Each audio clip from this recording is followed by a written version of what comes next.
Je vous retrouve avec beaucoup de plaisir sur Médian dans ce nouveau numéro d'Hebdo Santé pour le décryptage de l'actualité du secteur de la santé sur le continent.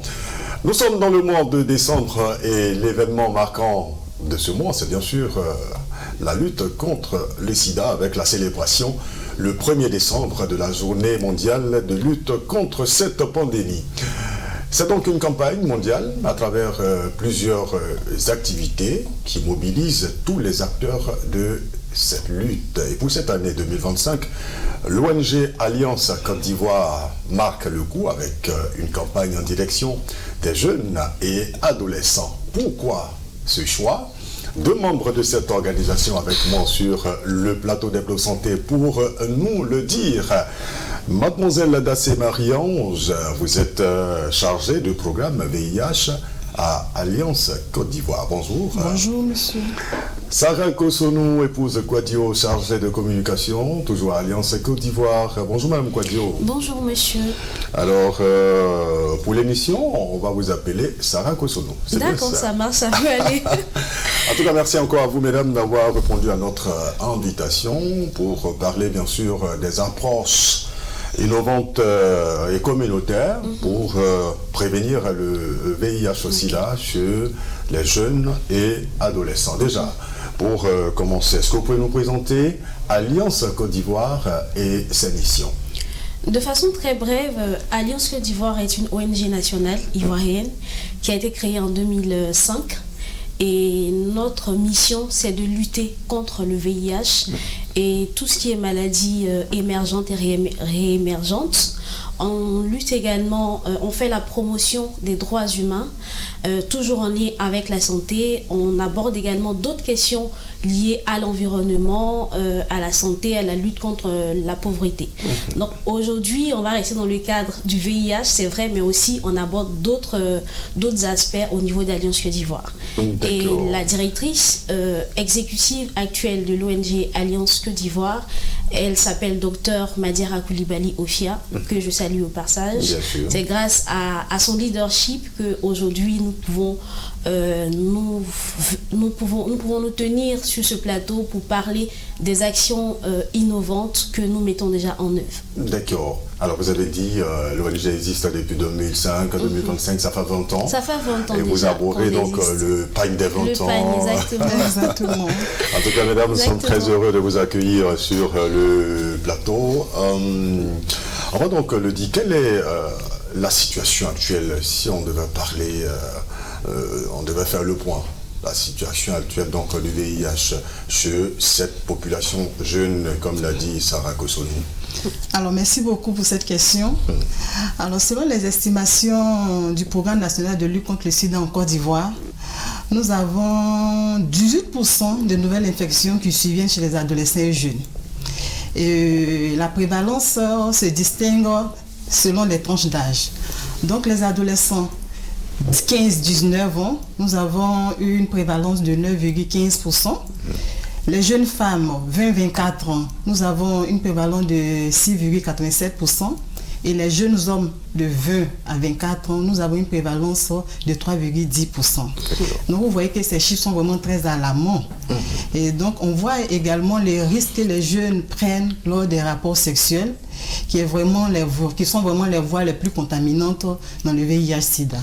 Et pour ça, il faut vraiment revoir toute notre stratégie de communication, même notre stratégie au niveau communautaire pour pouvoir réduire ces prévalences au sein de ces jeunes. Alors vous avez donné donc des prévalences qui font peur et vous avez parlé des risques que ces jeunes-là prennent. Est-ce qu'on peut dire que ces jeunes-là sont vulnérables, exposés à cette maladie? Bien sûr, bien sûr. Les facteurs de risque qui ressortent lors des rapports d'enquête et d'études, on va dire, on a en premier les relations intergénérationnelles. Donc les jeunes préfèrent avoir des rapports sexuels avec des personnes plus âgées, moyennant un bien en nature ou un bien en espèces. On a aussi les rapports sexuels qui sont faits sans utilisation de préservatifs. Et on a aussi le début des rapports sexuels, la précocité des rapports sexuels des jeunes. Donc les jeunes commencent vite les rapports sexuels et ils manquent d'informations et surtout ils n'ont pas le pouvoir de négocier le préservatif avec les partenaires. Donc tout cet ensemble-là fait que la prévalence est toujours en hausse au niveau des adolescents et jeunes. Et vous l'avez dit, donc il faut repenser donc la façon de communiquer, d'où cette importante campagne que vous avez engagée à la faveur, bien sûr, du mois de décembre, de la journée mondiale de lutte contre le sida qui a célébré le 1er, mais c'est une campagne, comme je l'ai dit en introduction, qui est engagée. Alors, en termes de, je vais dire, repenser la lutte, ça va être quoi, Sarah Koussonou?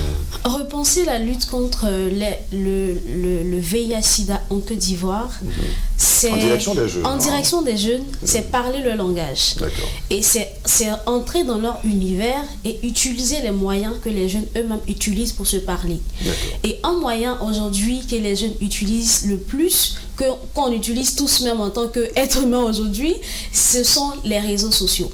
Et donc, Alliance Côte d'Ivoire aujourd'hui est dans la démarche d'intégrer les réseaux sociaux dans la lutte, dans la sensibilisation sur le VIH-Sida, pour montrer à quel point aujourd'hui on peut utiliser les réseaux sociaux pour pouvoir avoir un impact et pour pouvoir toucher notre cible. Et toujours dans le cadre de repenser la stratégie de communication, Alliance Côte d'Ivoire est en train de mettre en œuvre un hub digital qui sera comme un centre d'appel, où il y aura un call center où les jeunes pourront appeler même de façon anonyme pour poser des questions. Il y aura des psychologues, il y aura une prise en charge psychologique, et donc c'est vraiment toute cette approche innovante qu'Alliance Côte d'Ivoire est en train de mettre en œuvre. Et c'est pas tout. On a également dans notre approche de promouvoir, de faire la sensibilisation du VIH, on a une approche qu'on utilise depuis quelques années. On voit la portée de cette approche-là. C'est par exemple l'implication des ambassadeurs, on va dire des célébrités, dans la lutte contre le VIH-Sida. Donc les avoir comme ambassadeurs, les avoir de notre côté, nous permet en fait de pouvoir utiliser leur réseau, de pouvoir utiliser leur audience pour pouvoir capter le maximum de personnes. Et on a par exemple dans notre liste des ambassadeurs comme Mewe, des ambassadeurs comme Seri et Sori qui utilisent l'humour pour communiquer un message, et on se dit pourquoi pas les avoir de notre côté, vu qu'ils sont suivis par des millions de jeunes. Et on l'a essayé, ça a beaucoup marché. On a fait même un film sur la sensibilisation liée au VIH, et on s'est rendu compte que ça a beaucoup marché, et les vidéos ont fait près d'1 million de vues et tout ça. D'accord. Alors quel est le message donc que vous passez, que ces célébrités vous aident à faire passer auprès des jeunes? Déjà, les messages vont varier en fonction de qui parle. Là, par exemple, on essaie de s'adresser aux jeunes, et donc on va essayer de parler leur langage. Si vous regardez les affiches qui passent, vous allez voir des messages comme « Même avec un coup, tu peux avoir le VIH ». Et donc, c'est vraiment une manière pour nous de parler le langage des jeunes en Côte d'Ivoire. En Côte d'Ivoire, ici, quand on dit « faire un coup », bon, on comprend tout de suite, c'est vraiment une relation à la va-vite, un coup d'un soir et tout ça. Qui peut être préjudiciable. Ouais, qui peut être préjudiciable, justement. Voilà. Et c'est pour ça qu'on donne ce message en disant, même avec un coup, tu peux avoir le VIH. Parce que tu ne sais pas, ce coup en question là, que tu veux faire chap-chap pour partir, tu ne sais pas exactement voilà, tu ne sais pas avec qui, et souvent tu n'as même pas le temps de pouvoir négocier le port du préservatif, tu n'as même pas le temps de prendre toutes les précautions. Et donc c'est vraiment pour nous l'occasion d'emmener les gens à faire plus attention. Mais surtout le message que les ambassadeurs, eux, vont porter, c'est un message qui... comment dire, eux ils vont parler dans le langage qu'ils ont l'habitude d'utiliser pour leur parler. Leur langage peut être différent du langage que Alliance Côte d'Ivoire utilise. Par exemple, avec le cas des comédiens Sori et Sori qui utilisent eux l'humour, eux, leur langage sera l'humour. Et c'est dans cet humour-là, en faisant rire, qu'ils vont glisser le message de sensibilisation pour que ce soit plus facile. C'est de façon très stratégique. Oui, c'est de façon vraiment stratégique. Voilà. Et en termes d'action innovante que Alliance Côte d'Ivoire fait, c'est vrai que c'est pas une action peut-être aussi innovante que l'utilisation des réseaux sociaux, mais c'est vraiment une approche qui marche, c'est une approche traditionnelle, c'est l'approche ciblée, la sensibilisation ciblée. Je pense que sur cette question, Marie-Ange est beaucoup plus à l'aise à parler de ce sujet. En fait, c'est cette approche qui va nous permettre de pouvoir aller parler directement aux jeunes en fonction du public qu'on cherche. Donc on va aller dans les écoles par exemple, on va aller dans les IFEF qu'on appelle les instituts de formation, on peut aller dans les prisons. En fait, en fonction de la cible qu'on veut toucher, on va aller directement leur parler pour être sûr que le message qu'on essaie de faire passer arrive directement à l'oreille du bénéficiaire. Et ça fait partie donc des innovations communautaires. Oui, ça fait partie des actions communautaires innovantes qui marchent. C'est une action traditionnelle mais qui continue toujours de marcher et qu'on utilise. Alors vous qui êtes chargé de programme, Marie-Ange. Oui, effectivement, ce qu'elle dit est vrai, c'est la péréducation. Donc avec les adolescents et jeunes, quand tu veux parler aux adolescents et jeunes, il faut passer par eux. Donc on prend aussi les adolescents et jeunes de la même tranche d'âge pour pouvoir sensibiliser les pairs sur les thèmes qu'ils abordent très souvent. Donc c'est soit l'utilisation des préservatifs, soit les méthodes de contraception, soit la drogue, soit l'alcool. Mais vraiment, quand ça vient du jeune lui-même, ils sont plus attentifs que quand ça vient d'une autre personne. Donc la péréducation est vraiment la stratégie primordiale déjà pour pouvoir toucher cette cible. D'accord. Alors c'est important de le dire, toutes ces actions, vous le faites parce que les jeunes également ont droit à la santé, ont droit à l'information, c'est des droits fondamentaux, on va le dire. Oui, exactement. Ce sont des droits fondamentaux que tout être humain doit avoir de façon normale. Et ces droits-là s'appliquent, on va dire directement aussi aux personnes vivant avec le VIH. Là, par exemple, on parle de droits fondamentaux, mais il y a des personnes qui pensent que parce qu'on est séropositif, on n'a pas droit à un minimum de droits. Le droit à la vie, par exemple, le droit à l'information, le droit même à la dignité humaine, où vous allez vous rendre compte, on a plein de témoignages de personnes vivant avec le VIH qui sont harcelées, qui sont menacées de divulgation de leur statut sérologique et qui sont rejetées même, le rejet qui fait qu'ils ont même du mal à fréquenter les centres de santé. Ça c'est un problème, c'est vraiment un problème que nous, Alliance Côte d'Ivoire, on essaie d'adresser aussi au fur et à mesure. Donc, pour résumer cette partie, on va dire que tous les droits auxquels un homme normal en griffe normal a droit, toutes les personnes vivant avec le VIH ont aussi droit ont aussi ces mêmes droits, en fait, on va dire. Et donc, voilà. En gros. Alors on a vu, c'est de très très beaux messages, et vous m'avez dit que ces messages ont été élaborés avec la collaboration des jeunes. Oui, avec la collaboration des jeunes. Quel est le message qui fait bim auprès des jeunes, le message qu'ils aiment le plus? Le message, en tout cas actuellement dans cette campagne, le message qui fait le plus sensation, c'est même avec un coup tu peux avoir le VIH. Ça, ce message-là, franchement, ça fait le tour de la toile quand on l'a publié sur notre page Facebook. Vous arrivez même comme on dit ça déjà, à dissuader les jeunes qui c'est comique. Qui s'adonnent aux relations à risque avec ce message déjà. On essaie de le faire en tout cas, du mieux qu'on peut. Et on espère qu'à travers ce message, les jeunes prennent conscience. Et c'est vraiment très comique parce que quand tu vois les commentaires sur la page, les gens commentent, ça rit, mais tu sens qu'au fond, la personne a pris le temps de lire. Et vos célébrités le rendent bien aux jeunes. Oui, exactement. Sur ce point, on a vraiment de la chance d'avoir des personnes qui sont aptes, des personnes qui collaborent vraiment avec nous pour vraiment faire passer le message. D'accord. Alors, la campagne s'adresse à qui? À quelle communauté? Est-ce que c'est partout sur l'étendue du territoire ivoirien? La campagne que nous menons actuellement, qui est en collaboration avec ONU-SIDA Côte d'Ivoire et Expertise France, c'est une campagne qui est, on va dire, pour le volet réseaux sociaux, c'est une campagne qui concerne tout le monde. Mais sinon, pour les zones, on va dire, pour la sensibilisation physique, ça concerne 3 localités. D'abord, Guiglo, Aboisseau et Yopougon. Donc pourquoi ces zones? C'est parce que ce sont ces zones qui rentrent dans le projet qu'on mène actuellement en fonction des limites ou des résultats que ONU-SIDA et Expertise France recherchent actuellement. Donc, mais sinon, la campagne concerne, sur les réseaux sociaux, ça concerne tout le monde. Les publications concernent tout le monde. On essaie vraiment de pouvoir élargir notre champ de publication et notre couverture également. Marie-Ange, la durée de la campagne? Alors, on va dire la durée de la campagne, ça prend fin décembre. Oui. Fin décembre avec le bailleur. Donc, on va produire un rapport avec les résultats, avec les sondages, même qu'on a pu faire aussi sur les différents réseaux sociaux.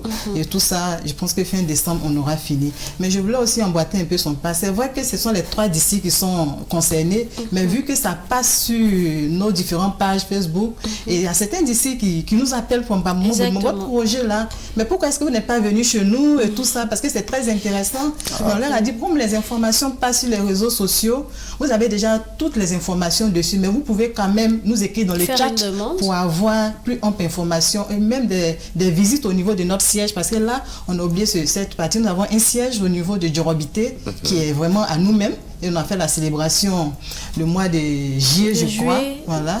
Donc, là-bas, au sein de ce siège, nous avons un web digital où on peut recevoir les jeunes, où on aura même des gens qui seront aussi là de façon permanente et en ligne pour avoir toutes les informations. Donc, ça touche, on peut dire, tous les districts de la Côte d'Ivoire. Voilà, ça touche tous les districts de la Côte d'Ivoire, mais c'est seulement ces 3 districts dont on doit rendre compte aux bailleurs. D'accord. Monsieur Esther, si vous permettez, oui. Comme elle a dit, effectivement, toutes les personnes qui se sentent touchés par les messages de sensibilisation, qui veulent faire une action, par exemple se faire dépister, vous n'êtes pas obligé, si vous êtes à Abidjan ou si vous êtes à Diaké, de vous déplacer, aller forcément jusqu'à Boisseau pour vous faire dépister. Mais vous pouvez aller dans un district sanitaire. Vous allez au centre de santé, le test de dépistage est gratuit pour tout le monde. N'est-ce pas, Marie-Ange? Oui, bien sûr, le test de dépistage est gratuit pour tout le monde, j'emboîte un peu ton plan. Et surtout, au niveau des adolescents et jeunes, ils ne savent pas qu'il y a un centre de santé qui est dédié pour eux. Il y a un centre de santé qui est dédié pour les adolescents. Et sur les 113 districts, on a 108 centres de santé qu'on appelle les SSU en abréviation. Mais c'est services de santé scolaire, universitaire, santé, adolescents et jeunes. Là-bas, ils ont des prestataires qui sont outillés à la prise en charge des adolescents et jeunes. Donc, ils peuvent s'y rendre pour avoir les informations vraies surtout sur comment se faire dépister, pourquoi se faire dépister. Et si on est dépisté positif, c'est pas alarmant parce qu'il y a la prise en charge qui est là avec le traitement ARV. Donc dans ces centres, il y a les informations. Il y a également les services. Il y a même les préservatifs qui sont là. Il y a même les produits des contraceptifs aussi qui sont à leur disposition. Il suffit seulement qu'ils s'y rendent et ils expriment les besoins. Le prestataire les prendra à charge. D'accord. Non, et donc, il n'y a pas de restriction. Il n'y a pas de restriction. Il n'y a vraiment pas de restriction. On ne dira pas, ben, toi, tu es encore trop petit, tu n'as pas droit à ça. Justement, avant, c'était cette information qui était véhiculée. Et là, nous, on a eu à faire une étude avant de mettre en place notre programme Rééduire en direction des adolescents et jeunes. Et cette question est ressortie. Et là, on a remonté l'information au niveau du programme national de santé adolescents et jeunes en Côte d'Ivoire.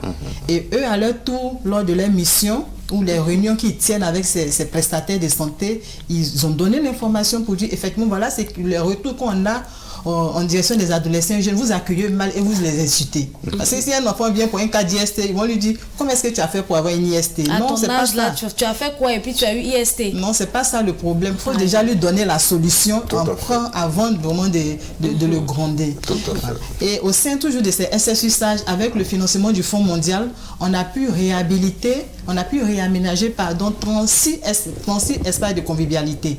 Donc 36 espaces de convivialité réhabilités, équipés en matériaux et informatiques et bureautiques pour pouvoir accueillir les jeunes, en fait qu'ils puissent échanger entre eux en toute sécurité, en toute confidentialité. Et ce centre est vraiment dirigé par leur père. C'est intéressant ça. Par leur père qu'on appelle l'animatrice Roedi, qui échange avec eux sur certains thèmes et offre le dépistage. D'accord. Et les jeunes sont informés qu'il y a, je vais dire, tous ces dispositifs-là pour eux. La plupart des jeunes le savent. On va dire la plupart des jeunes. Parce que quand on dit jeune, c'est celui qui est déscolarisé, scolarisé, non scolarisé. Et l'information qui passe plus, c'est au milieu de ceux qui sont scolarisés. Alors que le jeune déscolarisé qui est dans qui fait le petit métier comme coiffeur, couturier, il ne sait pas que le centre aussi est fait pour lui. Donc ça, c'est une information c'est une campagne aussi qu'on tentait de faire lors de nos différentes campagnes, pour leur donner aussi cette information pour dire, vous êtes aussi concernés pour vous rendre dans ces centres de santé parce que vous êtes aussi jeune avant tout. Donc il ne suffit pas d'aller forcément à l'école pour se rendre dans ces centres de santé. Tu peux aussi te rendre dans ces centres de santé. En tout cas, félicitations à Alliance Côte d'Ivoire pour cette belle initiative qui va aider, comme vous l'avez dit, à inverser les tendances, bien sûr, avec tous les chiffres effrayants que vous avez donnés à l'entame de l'émission, Marie-Ange. Alors, qu'est-ce qu'on retient? Qu'est-ce que vous pouvez dire? Quel appel vous pouvez donc lancer à ces jeunes qui ont la possibilité de suivre cette campagne sur les réseaux sociaux ou qui sont dans les localités concernées par le projet ou alors qui nous écoutent, nous? Aujourd'hui, déjà, le premier message que je voudrais que les jeunes comprennent, que les jeunes retiennent, c'est que le VIH est une réalité en Côte d'Ivoire. Je le répète, et on le répète à chaque fois quand on a l'occasion de le dire, parce qu'il y a des gens pas seulement encore... en Côte d'Ivoire, le sida, c'est une réalité. Oui, le sida, c'est une réalité. C'est encore une réalité. C'est encore une réalité. Dans nos pays africains, exactement, et même exactement. Dans certains endroits du exactement. monde. Je le dis pourquoi? Parce que quand on a fait une publication sur la page Facebook et il y a quelqu'un qui a commenté et qui a dit « Ça existe encore cette affaire-là » J'ai commenté et je lui ai envoyé le nombre de jeunes touchés je lui ai envoyé la prévalence du VIH en 2024 et il a compris que effectivement ça existe. Et je le dis pourquoi? Parce que faut que les gens comprennent que le VIH est une réalité en Côte d'Ivoire et partout dans le monde. C'est un piège de dire que le VIH est dépassé. Parce que plus vous allez penser que c'est une ancienne maladie, vous allez baisser votre garde. Et quand vous allez baisser votre garde, vous vous donnez beaucoup plus, vous vous exposez beaucoup plus à la maladie. Et ce que nous on veut, c'est emmener les jeunes, vu que là on est dans le cadre de la jeunesse, c'est emmener les jeunes déjà à comprendre cette réalité, c'est de un. Et la deuxième chose, c'est lorsque vous comprenez cette réalité, qu'est-ce que vous devez faire? C'est déjà de prendre les moyens de prévention. Il y a le port du préservatif, il y a l'abstinence. On n'en parle pas beaucoup aujourd'hui parce qu'on se dit que les jeunes sont peut-être très précocement déjà acteurs ou déjà actifs sexuellement. Mais c'est encore une méthode qu'on doit promouvoir, l'abstinence. Voilà. La fidélité, tout ça ce sont des valeurs en fait qui permettent de pouvoir se protéger. C'est un peu comme un garde-fou qu'on se met en fait. Donc voilà quelques messages que nous on veut passer. Marie-Ange, alors on termine avec vous. Qu'est-ce qu'on n'a pas dit au cours de cette émission et au-delà de cette campagne que mène l'Alliance Côte d'Ivoire, à quoi on doit s'attendre après? Alors, je pense que Sarah a fait un très bon résumé, mais il faut dire toujours aux jeunes qu'on a un service de santé scolaire qui existe pour eux. Parce que je pense que la promotion n'est pas suffisamment faite. On a encore une certaine couche d'adolescents et jeunes qu'on n'arrive pas à capter encore pour vraiment véhiculer ce message. Donc, il y a un centre de santé qui existe et ils peuvent s'y rendre pour tout type de services de santé. Tout type de services de santé. Alors, au-delà, je vais dire, après cette campagne, qu'est-ce qui va se passer? Alors, après cette campagne, on va continuer. Ça ne sera pas comme en ligne, comme on le dit, mais de bouche à oreille, ce sont des informations qui vont continuer, aussi bien les activités terrain que les activités en ligne, bien sûr. Et chaque mois, ce sont des choses, c'est une activité qu'on va vraiment mettre en œuvre maintenant pour faire bouger un peu notre web digital. Et je pense que vous serez aussi invités à vous connecter pour voir un peu comment ça va se passer. Merci beaucoup. Donc vraiment, on tenait à vous dire un grand merci de nous avoir invités sur cette chaîne. Et vraiment merci aussi à toute la direction de l'Alliance Côte d'Ivoire, à sa tête la directrice exécutive. Et j'espère que au travers de ce petit échange qu'on a eu, on a pu véhiculer au moins quelques messages aux téléspectateurs et j'espère que ça va servir. Et s'il y a d'autres informations qui veut bien rien à voir, on a notre page, comme Sarah l'a dit, Facebook. Oui, votre page Facebook. Notre page Facebook, comme elle a dit, on tape ONG Alliance Côte d'Ivoire et dans les chats, ils peuvent échanger avec elle. Et on a aussi des personnes au travers ces échanges-là qui peuvent répondre aux différentes préoccupations. C'est tout le monde qui peut taper, qui peut aller sur la page Facebook. C'est Moi, tout le monde. Je peux y aller. Bien sûr, Tout le monde peut aller sur la page. C'est tout le monde. D'accord. C'est tout le monde. Voilà, on en sait donc un peu plus sur les innovations communautaires qui redessinent la prévention du VIH chez les jeunes et adolescents. Belle initiative de Alliance Côte d'Ivoire. Merci donc à vous, mesdames, d'avoir été là. Sarah Kosonou, épouse Guadio. Je rappelle que vous êtes chargée de communication donc à Alliance Côte d'Ivoire. Et à vous, mademoiselle Dassé Marie-Ange, vous êtes chargée de programme VIH, toujours à Alliance Côte d'Ivoire.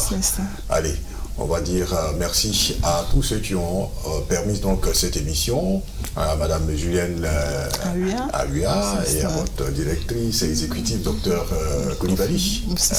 Voilà. Merci donc à l'équipe de réalisation et à vous qui nous avez suivis. On se dit à très bientôt pour un autre numéro, toujours sur Média.